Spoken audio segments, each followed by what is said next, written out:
David, very good morning to you. Has this come as a surprise, given those falling sales?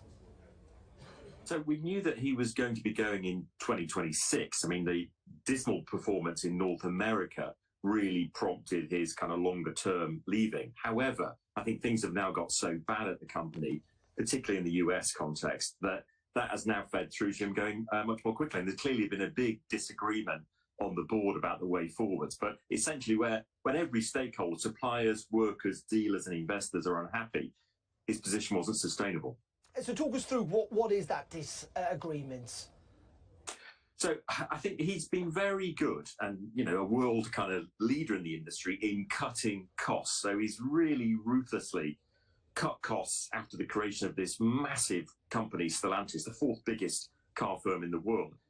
Going forward, is that the only thing that they can do? I mean, they've been ruthless about cutting costs, but they've also got to have the product to get in front of the consumer. They've fallen behind in terms of product development in the US, where they have a very dated lineup. They'd also tried to push prices too high, and essentially stock hadn't shifted. So they're now having to cut prices and do other things.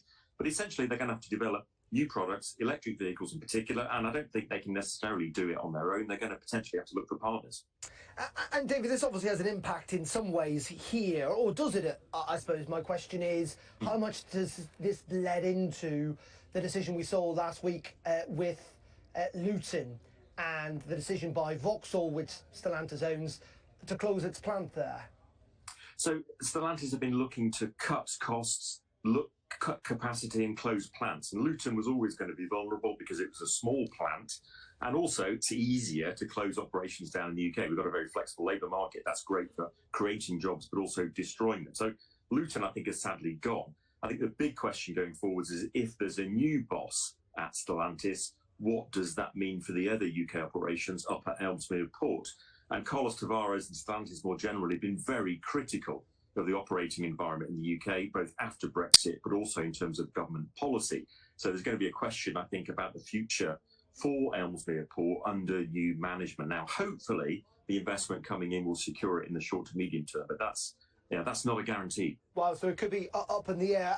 But also, David, isn't this a reflection in many regards of just the real fundamental problems, particularly with car manufacturing in Europe, which really is in the doldrums at the moment, and potentially with tariffs coming from the United States with no real escape hatch?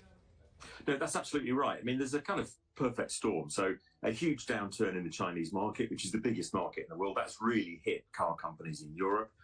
We've seen as well Chinese brands starting to penetrate Europe in a very big way, hence the tariffs from the European Union. I think the UK is going to have to think about doing something similar. We've seen stalling demand for electric vehicles in the West, which has meant they're not getting the returns in on the shift to EVs, and they're having to pivot to making EVs, which is expensive in terms of investment. So put all of that together, and much of the car industry is reporting declining profits. They need to cut workers, cut capacity. Stellantis is no different in that sense, but it's got this huge problem in North America, which has ultimately brought the CEO down. Yeah, really fascinating. Factories closing in Europe, job losses here, and we'll have to watch out, as you say, for that future investment, whether it is secure at Ellesmere Port. David, as always, appreciate your excellent analysis. Thank you very much. David Bailey there from the University of Birmingham. Thank you, David.